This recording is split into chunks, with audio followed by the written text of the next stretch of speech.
I think the most important thing we keep trying to emphasize with the players, which they have done a pretty good job of, is responding the right way to try to improve and do things in a way that's going to help them create value for themselves and help them create value for the team. If you don't create any value for Alabama, you don't create any value for yourself. So everybody's got to focus on finishing, and I think it's a cue every day. When you practice, you get tired, you get lots of reps. That when you start to get that way, that's a cue for you to finish.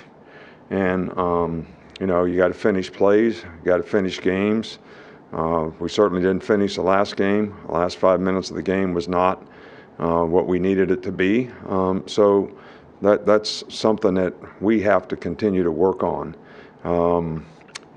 Playing at Mississippi State, I mean, every game we've ever had over there has been really, really difficult. Their team is playing really well, so this is going to be a real challenge for us, and we're going to have to bring our A game, play our best against a lot of really good players on both sides of the ball. So it's always a difficult place to play with the cowbells and all that, but we've been into a couple difficult circumstances so far this year, so hopefully we can continue to improve how we manage that. Okay, we'll start with Michael Casagrande. Yeah, you spoke a lot about the leadership of last year's team, the respected voices in the locker room. In the past few days, what have you seen and what have you observed from the leadership of this team and how they feel? Do you feel better about the way they've responded before the game? Well, I certainly think that we need leadership. I think every organization needs leadership.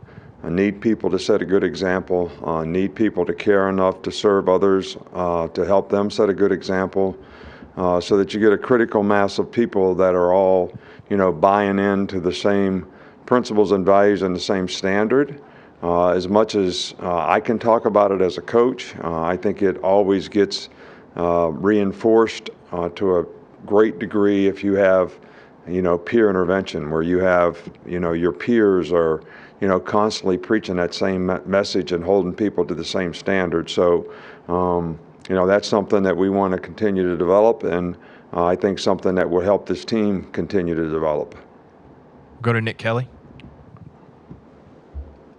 Mississippi State has the most pass attempts of any team in the SEC and the fewest rushing attempts. What's it like preparing for a team like that? Well, when they throw the ball, I don't know, I think it's pretty close to 80% of the time, almost on every down. You have to change the way you think. The old-fashioned got to stop the run on regular downs and, play the passes. You got to kind of change to, we got to stop the runs, but, we got to play really good pass defense on every down, because a lot of their passes are control game, get the ball out quick, short, gain 5, 7 catch and runs. So you got to break on the ball and tackle well.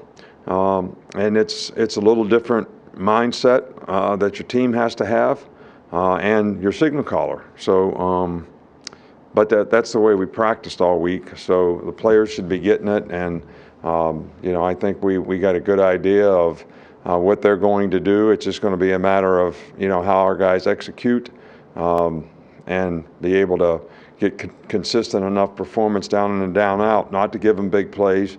And to try to be able to deny the ball when we need to, so that we can get off the field. Go to Charlie Potter. Hey, Coach. Just what kind of spark has Jamison Williams provided for your passing game up to this point? Well, I think really, he's done extremely well. He's got great speed. He's a vertical threat on every play. I thought he played really well, last week. I think he had, 7 catches or whatever. Big play touchdown, couple touchdowns, but a big play touchdown on a double move. So he's added a lot. I mean, our receivers have, got to be very consistent in terms of the way we play. I mean, we can't afford to miscommunicate. We can't afford to drop balls. And he's been, a real positive spark for us. Go to Aaron Suttles. When the defense doesn't play up to the standard that you've created in Alabama, does that sort of stoke your competitive fire for the next week? What's your mindset entering a week like this as an old defensive coach? Well, I mean, I've always got competitive fire because I respect, what it takes to win. I respect what it takes to prepare to win. And I try to do it every week, and I try to get the players to respond to it, each and every week, so that they have the best chance to create value for themselves when they go out and play. And when players don't play well, they don't create value for themselves, and they don't create value for the team. And, we made too many mental errors, didn't tackle well early in the game. And I think all that starts with your mindset in terms of the intensity that you have, the focus that you need to be able to go out there and compete against good players in tough environments. That's as difficult a competitive situation as, you're going to be in. And, what defines, great competitors is people who can be their best when their best is needed. And I think people evaluate that and look at that. So that's something that I'm always trying to help the players have the best opportunity to do. Now, I have pride in performance too, not just for the defense, but for our whole team.